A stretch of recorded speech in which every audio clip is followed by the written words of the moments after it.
Yan mga idol, good afternoon. Good afternoon. Welcome po muli sa ating channel. Ito pong muli yung lingkod, si Boyet, ay muling bumabati ng isang magandang hapon.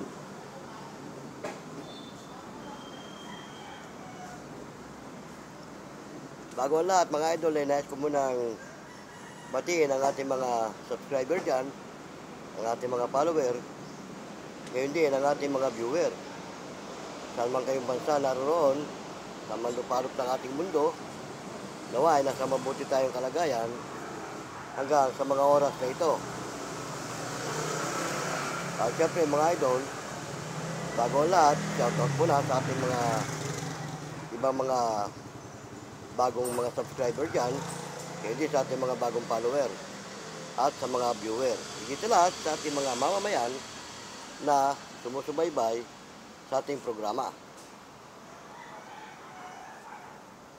Bueno mga idol, hindi naman kaila sa atin na putok na putok sa mga social media ang tungkol sa Iglesia ni Cristo, sa napipintong rally ng Iglesia ni Cristo. May mga kapatay vlogger na napapanood dyan na di umano, itong rally daw ng Iglesia ni Cristo, manggugulo lang daw o magpapagulo lang sa ating bansa. At may mga nagsasabi rin na ang Iglesia ni Cristo kaya lang dumadalo at nakikinahok sa gantong rally dahil di umano nabayaran ng mga ibang politiko. O kaya naman baka raw kapanalig ng ating Pangulo na si Bongbong Marcos. May nagsasabi rin naman daw na baka pro Sara ang rallying ito. Pero alin man dyan ang kanilang mga haka-haka, mga idol, ay hindi natin alam kung alin ang totoo.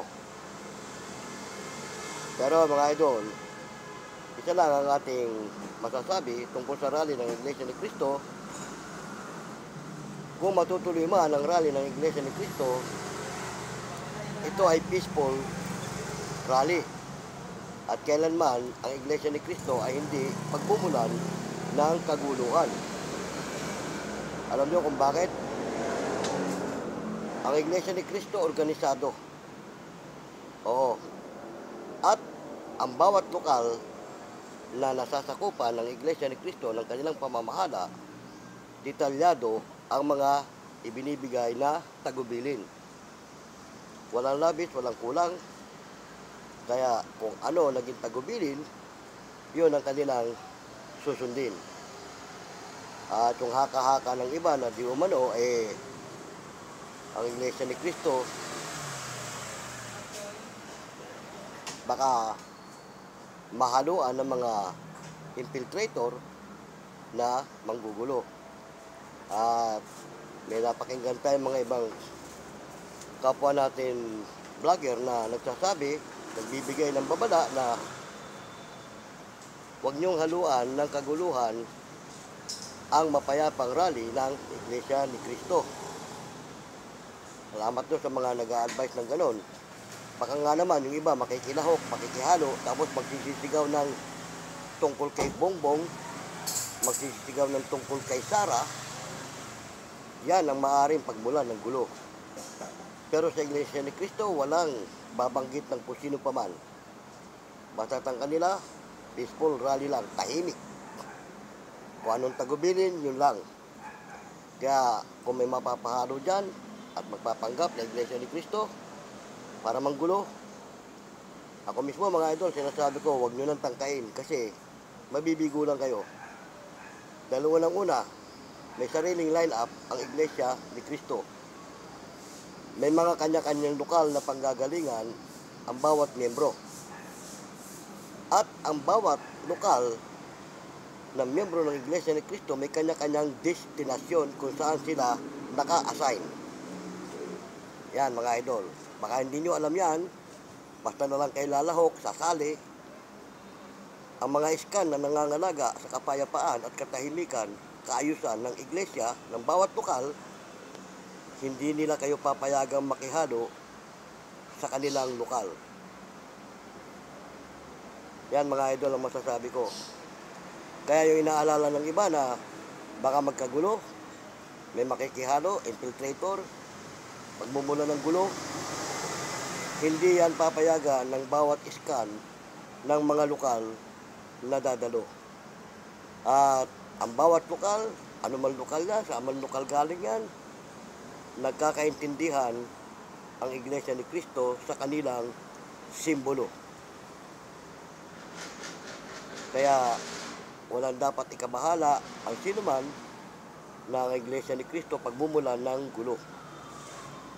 Kung may magmumula man ng gulo dyan, hindi yan sa panig ng Iglesia ni Cristo. At hindi papayagan ng Iglesia ni Cristo na may mapapahalo sa grupo nila para lang manggulo. Kaya yung mga nagbabalak dyan na hahalo at magsisisigaw ng kung ano-ano, tama yung sinabi ng ating vlogger na napanood, huwag niyong gagawin yan. Dahil ang Iglesia ni Cristo, ang rally nila sa kapayapaan ng ating bansa. Deklarado na ang pamahalaan ng Iglesia ni Cristo na matutuloy ang kanilang rally sa January 13. At yan ang inaabangan ng marami. Maging ang mga infiltrator na gustong lumahok, inaabangan yan. Pero ako na mismo, bukod doon sa vlogger na nagsasabi na huwag nyo nang tangkain na makihalo para manggulo. Ako na rin ang nagsasabi, huwag nyo nang tangkain. Dahil mabibigo lang kayo. Hindi nyo alam ng bawat lokal, ng bawat Iglesia ni Cristo na kaanib, may mga sariling iskan na tagapangalaga, tagapangasiwa ng kapayapaan at katahimikan. Bago ka makahalo sa grupo ng isang lokal, kung saan ka man, kung ano ka man, at kung sino ka man, dadaan ka sa butas ng karayom. Kapag napansin ng mga iskan na taga-sanlibutan ka at wala ka doon sa lineup ng kanilang grupo at wala ka ng kanilang simbolo, malabo ka kahit magpanggap ka ng Iglesia ni Cristo. Hindi pwedeng magpanggap ng Iglesia ni Cristo ang isang hindi Iglesia ni Cristo. Bakit? Kapag ikaw tinanong ng mga iskan o ng mga nangangasiwa sa bawat lokal na naka-assign, kapag hindi mo nasagot ang mga itatanong sa iyo, sorry ka. Baka hindi natin alam kung anong gagawin sa iyo. Dahil infiltrator ka na. 99.9. Papatak ka sa infiltrator. Bakit? Magpapanggap kang iglesia. Tinanong ka tungkol sa simbolo ng iglesia o anumang ano ng iglesia, wala kang may sagot. Sorry ka. Kaya yan, ang advice ko lang ha, huwag nyo lang tangkain na magpapanggap kayong Iglesia ni Cristo dahil hindi kayo lulusot. Ito yan. Ang Iglesia ni Cristo, organisado. Sa bawat lokal na panggagalingan, bago umalis, detalyado na ang mga pangyayari. Detalyado na kung anong dapat nilang gawin. Kaya ikaw na makikihalo sa kanila, hindi mo alam ang detalye, mabibigo ka. Ito yan. Yan, kung may mapapahalo man dyan na hindi Iglesia ni Cristo sa bawat lokal, maaaring yan yung mga inaakay sa loob ng iglesia o yung mga dinudokrinahan o yung mga sinusubok. Baka yun, pahintulutan ng pamahalaan o pamunuan ng iglesia na makilahok. Dahil yun ay mga inaakay. Lalo na yung mga malapit ng bautismuhan. Baka pahintulutan yun na mapasama sa bawat lokal na dadalo. Pero kung basta lang kayong grupo, susulbot kayo dyan, makikinahok kayo, pwede kayo makinahok pero hindi kayo pwede sumama sa grupo ng Iglesia ni Cristo. Oo. At lalong hindi kayo pwede magsisisigaw doon ng kung ano-ano na makakasira sa grupo ng Iglesia ni Cristo. Masasabi kayo dyan mga idol, sinasabi ko na, yung mga nagbabalak ng hindi maganda, huwag nyo nang ituloy. Dahil hindi nyo alam, sa Iglesia ni Cristo marami tayong militaring kaanib na nakasibilyan. Marami tayong PNP kaanib na nakasibilyan. Kaya yung mga nagbabalak ng hindi maganda, huwag nyo nang ituloy. Mabibigo at mabibigo kayo dyan kung ang balak nyo lang manggulo. o guluhin ang peaceful rally ng Iglesia ni Cristo. Yan mga idol. Salamat doon sa isang vlogger na napanood natin at doon sa iba pa na nagbibigay ng babala. Totoo po yung kanilang mga babala, huwag nyo lang ituloy. Dahil kasi hindi papayag ang pamunuan ng Iglesia ni Cristo na mahaluan sila ng manggugulo at masasangkot ang kanilang pangalan. Yan mga idol. Ngayon, pinapayagan siguro ng pamahalaan ng Iglesia ni Cristo na makilahok ang kung sino-sino o anumang sekta ng relihiyon, basta't susunod sila doon sa magiging tagubilin. Pwede siguro yon. Pero kung may sarili silang agenda, hindi pwede. Kasi organisado nga ang Iglesia ni Cristo eh. Kung anong tagubilin na nagmula sa pamamahala, yun lang ang kanilang susundin. Kaya hindi pwede makihalo dyan ang may mga ibang agenda. Kung may sarili kayong agenda at makikilahok kayo dyan, wag na. Dahil makakasira nga kayo sa sistema ng mapayapang pagrarally ng Iglesia ni Cristo. Yan mga idol, napagkukwentuhan lang naman natin. Dahil nga, viral na viral ngayon kahit sa ang social media ang tungkol sa Iglesia ni Cristo. At yan ang maraming inaabangan ng mga kababayan natin. Maraming sekta ng relihiyon ang nag-aabang dyan at marami ring mga mamamayan ang nag-aabang sa ganyang pangyayari. Dahil ang Iglesia ni Cristo nga ay hindi basta-basta nakikilahok sa kung ano-anong mga rally. At ang gagawin pagrarally ng Iglesia ni Cristo ay para sa kapayapaan, hindi para kung saan paman. At hindi sa pansariling kapakanan, kundi sa kapakanan ng nakakarami. Yan mga idol. Kaya, kung matatandaan nyo, nagkaroon ng peaceful rally ang Iglesia ni Cristo dyan sa EDSA. Walang naganap na kung anumang kaguluhan. Lalo na kung natatandaan nyo yung naging pray rally nung panahon ni Erap. Di ba? Isipin mo yung lawak ng luneta na yan, kahit anong okasyon hindi kayang punuin ng tao. Mapapasko o bagong taon, hindi kayang punuin yan ng mga taong namamasyal. Pero, nung gamitin ng luneta doon sa pray rally, hindi mo mahulugan ng karayom yung tao. Lalo na nung dumalo na ang mga kaanib sa iglesia. Kasi, sa Iglesia ni Cristo nga, kapag ka nagbigay ng order ang pamahalaan ng Iglesia ni Cristo, walang hindi dadalo. At organisado talaga ang sistema. Hindi pabara-bara na kagaya ng ibang sekta dyan na pag narinig na magrarally ganun, tara na, sama tayo. Hindi po. At sa Iglesia ni Cristo, bago dumiploid kung saan lugar naka-assign ang bawat pugal, ang bawat lokal, may dinadaos na panalangin sa bawat lokal bago umalis.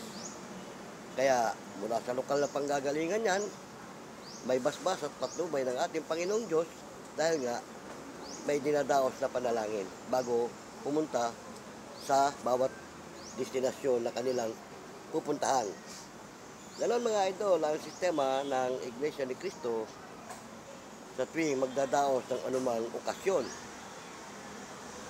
Maging sa mga pamamahayag ng mga Iglesia ni Cristo na kung saan-saan lugar,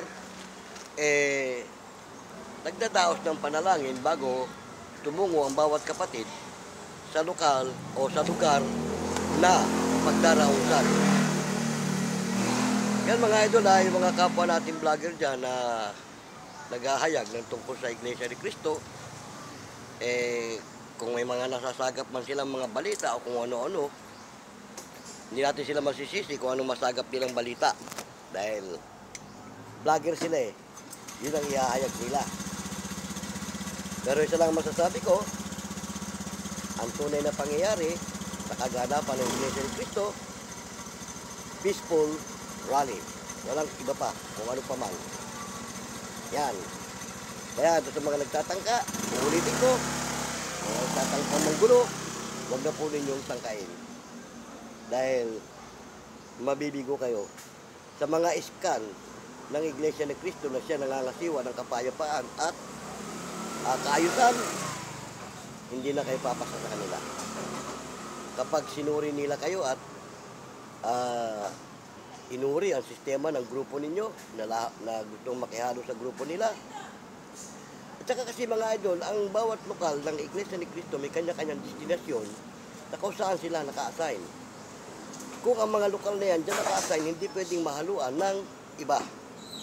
So, kung halimbawa, 4 na lokal o 5 lokal ang naka-assign sa ganyang lugar, sila lang. Sila lang ang naka-assign dyan. Kaya kung may mga makikilahok pa ng mga ibang sekta ng pananampalataya o relihiyon, hindi pwedeng isama sa sekta ng Iglesia ni Cristo. Tulad na nangyari sa panahon ng prayer rally ng Iglesia ni Cristo sa Luneta. Marami nakilahok na sekta ron, pero may kanya-kanya ring lugar. Pwedeng katabi ka lang ng lokal ng iglesia, pero hindi pwedeng sumama ka mismo sa grupo. Kaya nga yung prayer rally noon sa Luneta, kasi nga nabanggit ko na ang mga iglesia ni Cristo may kanya-kanyang simbolo ng bawat lokal. Meron nga isang nagtanong doon na taga-media, nagtanong, bakit may mga ganyan kayo? Ano ibig sabihin yan?